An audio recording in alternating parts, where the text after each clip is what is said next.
네, 철강 산업으로 경제 성장을 이끌어온 경북 포항시가 2차 전지와 바이오에 이어서 수소 특화 단지로 지정이 되면서 이른바 특화단지 3관왕을 달성했습니다. 오늘은 이강덕 경북 포항시장 모시고 산유국의 꿈 대왕고래 프로젝트 진척 소식까지 자세하게 알아보겠습니다.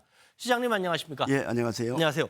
방금 말씀을 드렸는데 포항이 2차 전지 바이오 그리고 수소 특화 단지까지 선정이 됐어요. 수소 이야기부터 좀 먼저 해볼까요? 예, 그동안에 우리 포항이 수소 연료전지 인증센터라든지 또 각종 연구라든지 이런 부분들을 많이 해왔는데 정부로부터 특화단지가 지정이 됐기 때문에 수소 연료전지와 관련된 기업들이 포항에 집적이 될 수 있는 그런 여건이 형성이 된 것 같습니다. 그래서 관련된 연구와 여러 가지 소재 부분에 있어서 국산화라든지 부품 이런 부분에 있어서 앞으로 획기적인 역할을 해서 수소 연료전지 클러스터가 확실히 구축이 돼서 포항에 집중적인 기업 투자 또 일자리 창출 이런 것들이 이루어질 거라고 기대를 하고 있습니다. 포항 국제 전시 컨벤션 센터도 착공을 했는데 그동안 사실 솔직히 말해서 포항하면은 마이스 산업 그러니까 전시 관련해서는 조금 약하다 이런 얘기들도 있긴 했어요. 포항에 연간 한 200여 회의 포럼 또 세미나 이런 것들이 쭉 이어져 왔지만은 변변한 그런 컨벤션 센터가 없어서 행사가 굉장히 어려웠습니다.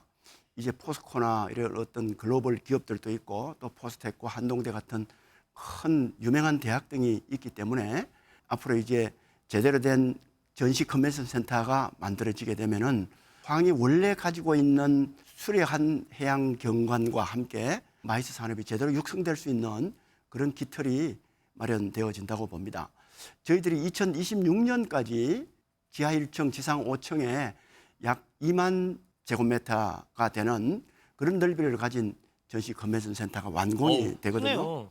포항하면 지금 제일 떠오르는 게 대왕고래 아니겠습니까? 석유를 찾겠다는데 지금 포항은 일단 분위기가 어떻습니까? 포항은 과거부터 석유나 가스가 날 확률이 많다 하는 것이 대체적인 그런 분위기였거든요. 그래서 그 정도로 가스나 이렇게 석유가 밑에 저장돼 있을 가능성이 많은 도시이기 때문에 이번에 대왕고래 프로젝트도 충분히 일리가 있는 얘기고 우리 시에서는 이것이 제대로 개발이 돼서 우리나라가 산유국의 꿈을 달성을 했으면 좋겠다. 진짜 석유가 쏟아진다, 나와준다. 뭐 한 번에 안 되겠지만 두 번, 세 번째라도 나와주기만 한다면 얼마나 고마운 일이겠습니까? 그렇게 되면 당연히 우리 국부도 성장을 하지만 포항 시민들한테는 어떤 뭔가 혜택이랄까 돌아가게 될까요? 관련되는 세수나 또 석유가스를 처리하거나 생산해서 했을 경우에 관련되는 기업들도 들어올 수가 있고 뭐 결국은 지역의 여러 가지 이 석유가스 관련된 기업들이 들어올 수가 있고 또 아울러서 투자가 일어날 수가 있고 해서 지역 경제가 새롭게 살아날 수 있는 그런 하나의 큰 요소도 되지 않을까 이렇게 기대를 하고 있습니다. 알겠습니다. 포항이 도시숲 5곳에서 온실가스 배출권 거래를 한다 이런 얘기가 있더라고요. 이게 어떤 이야기인지. 대기질을 좋게 만들어서 이 시민 건강권이 확실히 확보되도록 해야 되겠다. 또 이런 회색 도시라는 이미지에서 녹색 생태 도시라는 이미지로 바꿔야 되겠다는 그런 비전을 가지고 폐철도기를 숲길로 만든다든지 또는 곳곳에 비어있는 장소나 여러 가지 장소로 서던 것을 나무를 많이 심고 또 물길을 과거에는 복개를 해가지고 도로로 활용했거든요.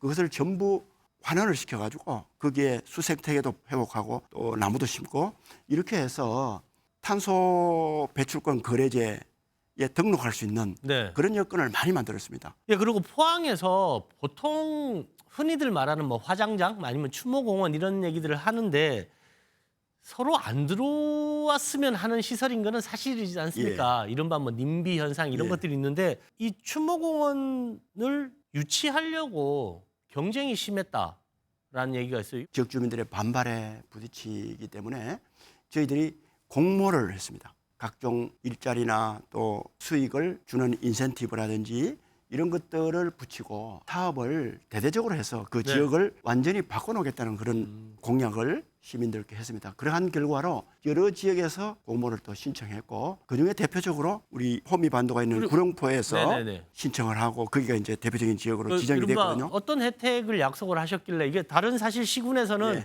엄두도 못 내는 일인데. 예를 들어서 대표적인 화장 시설은 지하에 전부 놓고 네네. 그다음에 지상에 있는 건물을 최소화하면서 요즘 이렇게 그 산 같은 데 보면은 이렇게 큰 조각 부품이나 또는 이렇게 잘 가꿔서 굉장히 이 가보고 싶은 그런 어떤 공원처럼 그렇게 네네. 된 데가 많지 않습니까? 그 주변 전체에 대대적인 관광 개발을 해가지고 그 지역을 중심으로 해서 많은 관광객이 국내외에서 찾아올 수 있는 공간, 그렇게 해서 그 주변에 경제가 다시 살아날 수 있는, 그렇게 해서 아주 그야말로 지역의 하나의 대표적인 문화예술 공간으로 만들겠다는. 멀리서 우리 시장님 오셨는데 예. 우리 MBN 시청자분들뿐만 아니고 멀리 계시는 포항 시민 여러분들께도 예. 우리 포항이 이렇게 앞으로 더 예뻐지고 더 발전할 것이다. 예. 한 말씀 해주시죠. 예, 저는 우리 포항시가 우리 대한민국 내에서뿐만 아니라 세계적으로도 아름다운 그런 경관을 가지고 또 국제적으로도 경쟁력 있는 그러한 산업들을 발전시킬 뿐만 아니라 대학과 또 문화와 이런 것들이 세계와 소통할 수 있는 그런 수준으로 만들어서 우리 포항이 이 수도권 집중 또 지방 소멸 이런 것을 극복한 대표적인 도시가 될 수 있도록 시민 여러분과 함께 잘 가꾸어 나가도록 하겠습니다. MBN 시청자 여러분들께서도 아름다운 바다 경관이 있는 포항으로 많이 관광 오시면 좋겠습니다. 알겠습니다. 자, 포항이 이제는 철강을 넘어서 석유까지 동해안을 대표하는 첨단 해양 관광 도시로 거듭나는 모습입니다. 이강덕 포항시장 모시고 이야기 나눠봤습니다. 와주셔서 고맙습니다. 예, 감사합니다.